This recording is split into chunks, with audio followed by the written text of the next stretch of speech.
નમસ્કાર મિત્રો police constable અને પીએસઆઈના છે એ ઓગસ્ટ મહિનામાં જે ફરીથી ફોર્મ ભરવાના શરૂ થવાના હતા તે 26 ઓગસ્ટથી શરૂ થાય છે. તો તેમાં તમને 15 દિવસનો સમય આપવામાં આવશે ફોર્મ ભરવા માટેનો. તો 15 દિવસમાં તમારે બધા ડોક્યુમેન્ટ તૈયાર કરવા અને ફોર્મ ભરવામાં છે એ ઘણી વખત ઘણા મિત્રોના ફોર્મ ભરવાના રહી જતા હોય છે, કારણ કે અમુક એવા ડોક્યુમેન્ટ હોય છે જે કઢાવવા માટે છે એ તમારે 8 થી 10 દિવસનો પણ સમય લાગી શકે છે. તો આપણે હજી 10 દિવસની વાર છે ફોર્મ ભરવા માટેની. તો એની પહેલાં તમારે કયા ડોક્યુમેન્ટ તૈયાર રાખવા જોઈએ તેમની સંપૂર્ણ માહિતી આજના વિડીયોમાં આપવાનો છું, જેથી છે ત્યારે ફોર્મ ભરવાના શરૂ થાય ત્યારે તમને કોઈપણ પ્રકારનો પ્રોબ્લેમ ના આવે. તો આજના વિડીયોમાં આપણે તેમની સંપૂર્ણ માહિતી મેળવવાના છે. એની પહેલાં અમારી ચેનલમાં પહેલી વાર આવ્યા હોય તો ચેનલને સબસ્ક્રાઈબ કરી દેજો, જેથી ભરતીને લગતી તમામ માહિતી છે એ સૌથી પહેલાં તમારા સુધી પહોંચી શકે. તો ચાલો મિત્રો આપણે આજનો વિડીયો શરૂ કરીએ. તો મિત્રો કયા ડોક્યુમેન્ટની જરૂર પડશે તેની વાત કરીએ. એની પહેલાં છે જે મિત્રો પોતાની રીતે ફોર્મ ના ભરી શકતા હોય અને જ્યારે બહાર ફોર્મ ભરવા જાય છે ત્યારે તેમની પાસે કોમ્પ્યુટરવાળા 150 થી 200 રૂપિયા છે એ ફોર્મ ભરવા માટેના લેતા હોય છે. તો આપણે માત્ર ઘરે બેઠા 100 રૂપિયામાં છે તે તમામ આપણા સબસ્ક્રાઈબર મિત્રોના ફોર્મ ભરી આપીશું. તેમના માટે તમારે અમને વોટ્સઅપમાં જે તમારી સ્ક્રીન ઉપર નંબર દેખાય છે તે નંબર ઉપર વોટ્સઅપમાં તમારે મેસેજ કરવાનો રહેશે અને અમે માત્ર 100 રૂપિયામાં તમારું ફોર્મ ઘરે બેઠા ભરી આપીશું. તો હવે આપણે જોઈએ કે તમારે કયા ડોક્યુમેન્ટ છે એ 26 ઓગસ્ટ પહેલાં તૈયાર રાખવાના છે. તો અહીં આપણે જે કોઈ પણ ડોક્યુમેન્ટ જોવાના છે તે પીએસઆઈ અને પોલીસ કોન્સ્ટેબલ બંને માટે આવી જશે. તો સૌ પ્રથમનું ડોક્યુમેન્ટ છે આધાર કાર્ડ. તો ત્યાં તમે જ્યારે ફોર્મ ભરશો ત્યારે તમારે આધાર નંબર નાખવાના રહેશે અને એડ્રેસ માટે તમારું આધાર કાર્ડ છે એ હોવું જરૂરી છે. એટલા માટે આધાર કાર્ડ છે એ તમારી પાસે ફરજિયાતપણે હોવું જરૂરી છે. ત્યારબાદ બીજો ડોક્યુમેન્ટ છે પાસપોર્ટ સાઇઝનો ફોટો. પાસપોર્ટ સાઇઝનો જે ફોટો છે એ 1 યર સુધીનો હોવો જોઈએ. તેમનાથી જૂનો હોય તો તમારે નવો ફોટો પડાવી લેવો અને તેમની મિનિમમ સાઇઝ છે એ 15 KB હોવી જોઈએ. જો 15 KBથી વધારે સાઇઝનો ફોટો હશે તો ત્યાં અપલોડ નહીં થાય, એટલે તમારે 15 KB સુધીનો ફોટો છે એ તૈયાર રાખવાનો રહેશે. ત્યારબાદ ત્રીજું ડોક્યુમેન્ટ છે સિગ્નેચર, એટલે કે તમારી સાઇન. તે પણ 15 KB સુધીની હોવી જોઈએ. જો 15 KBથી વધારે હશે તો તે પણ અપલોડ નહીં થાય. ત્યારબાદ ચોથું ડોક્યુમેન્ટ છે ધોરણ 10ની માર્કશીટ. તમારી ડેટ ઓફ બર્થ માટે છે એ ધોરણ 10ની માર્કશીટ અથવા તમારું લિવિંગ સર્ટિફિકેટ છે એ હોવું જરૂરી છે. ત્યારબાદ પાંચમું ડોક્યુમેન્ટ છે ધોરણ 12ની માર્કશીટ.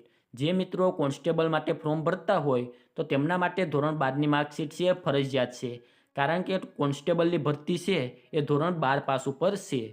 ત્યારબાદ ગ્રેજ્યુએશનની માર્કશીટ.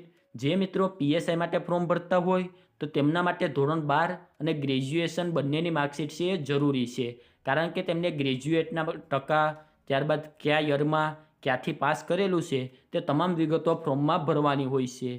પરંતુ જે મિત્રો કોન્સ્ટેબલનું ફોર્મ ભરતા હોય તો તેમને ગ્રેજ્યુએટની માર્કશીટની કોઈપણ પ્રકારની અહીંયા જરૂર રહેતી નથી. ત્યારબાદ સાતમું ડોક્યુમેન્ટ છે મોબાઈલ નંબર, એટલે કે તમારી પાસે જે શરૂ મોબાઈલ નંબર હોય તે જ તમારે અહીંયા એન્ટર કરવાના છે. એવી જ રીતે ઈમેલ આઈડી, એટલે કે તમારી પાસે જે શરૂ ઈમેલ આઈડી હોય તે તમારે અહીંયા નાખવાનું રહેશે અને જે આગલા 6 મહિના સુધી મોબાઈલ નંબર અને ઈમેલ એડ્રેસ શરૂ રહેવાના હોય તે જ તમારે અહીંયા ફોર્મમાં નાખવાના રહેશે. ત્યારબાદ નવમું ડોક્યુમેન્ટ છે જાતિનો દાખલો, એટલે કે SC ST અને OBCમાં જે ઉમેદવાર મિત્રો આવતા હોય તો તેમણે જાતિનો દાખલો છે એ અહીંયા અપલોડ કરવો પડશે. જે મિત્રો પાસે જાતિનો દાખલો ના હોય તો તેમણે વહેલી તકે છે એ પોતાનો જાતિનો દાખલો કઢાવી લેવો. ત્યારબાદ 10મું ડોક્યુમેન્ટ છે નોન ક્રિમિનલ સર્ટિફિકેટ. જે OBCમાં આવતા હોય તે તમામ ઉમેદવારો માટે છે એ નોન ક્રિમિનલ સર્ટિફિકેટ છે એ ફરજિયાતપણે કઢાવેલું હોવું જોઈએ અને તે પણ છે એ નાણાકીય 3 વર્ષ માટે માન્ય હોય તેવું જ ચાલશે. જો 3 વર્ષ પૂરા થઈ ગયા હોય તો તમારે ફરીથી નોન ક્રિમિનલ સર્ટિફિકેટ કઢાવવું જોશે. તો 1/4/2022થી લઈ અને ફોર્મ ભરવાની છેલ્લી તારીખ સુધીમાં કઢાવેલ હશે તે જ નોન ક્રિમિનલ સર્ટિફિકેટ અહીંયા ચાલશે.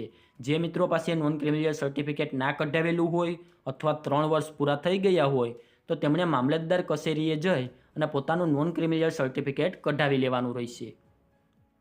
ત્યારબાદ 11 નંબરનું સર્ટિફિકેટ છે એ EWS સર્ટિફિકેટ, કે જે જનરલમાં આવતા હોય અને 10% અનામત માટે છે એ તેમણે એપ્લાય કરવું હોય તો EWS સર્ટિફિકેટ છે એ તમારે કઢાવી રાખવાનું રહેશે. અને સાથે માતાનું નામ. જ્યારે તમે ફોર્મ ભરશો ત્યારે તમારે માતાના નામની ડિટેલ છે ત્યાં નાખવાની રહેશે. એટલે કે આટલા ડોક્યુમેન્ટ છે એ જ્યારે તમે પીએસઆઈ અને પોલીસ કોન્સ્ટેબલનું ફોર્મ ભરશો તો એની પહેલાં તમારે કઢાવી રાખવાના રહેશે. હજી 10 દિવસનો સમય છે, તો ત્યાં સુધીમાં છે એ તમારે આ તમામ ડોક્યુમેન્ટ તૈયાર રાખવાના રહેશે, જેથી ફોર્મ ભરવાના શરૂ થાય તમારે કોઈપણ પ્રકારનો પ્રોબ્લેમ ન થાય અને આરામથી તમે 15 દિવસની અંદર છે એ તમારું પોલીસ કોન્સ્ટેબલ અથવા પીએસઆઈનું ફોર્મ ભરી શકો.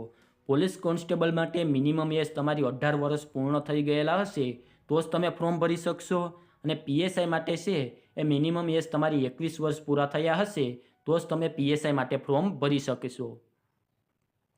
અને જે મિત્રો પોતાની રીતે ફોર્મ ના ભરી શકતા હોય તો તેમનું ફોર્મ અમે ઘરે બેઠા માત્ર 100 રૂપિયામાં ભરી આપીશું.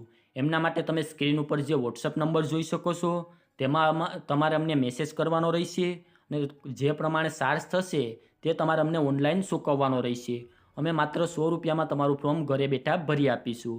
તો આટલા ડોક્યુમેન્ટ તમારે તૈયાર રાખવાના છે.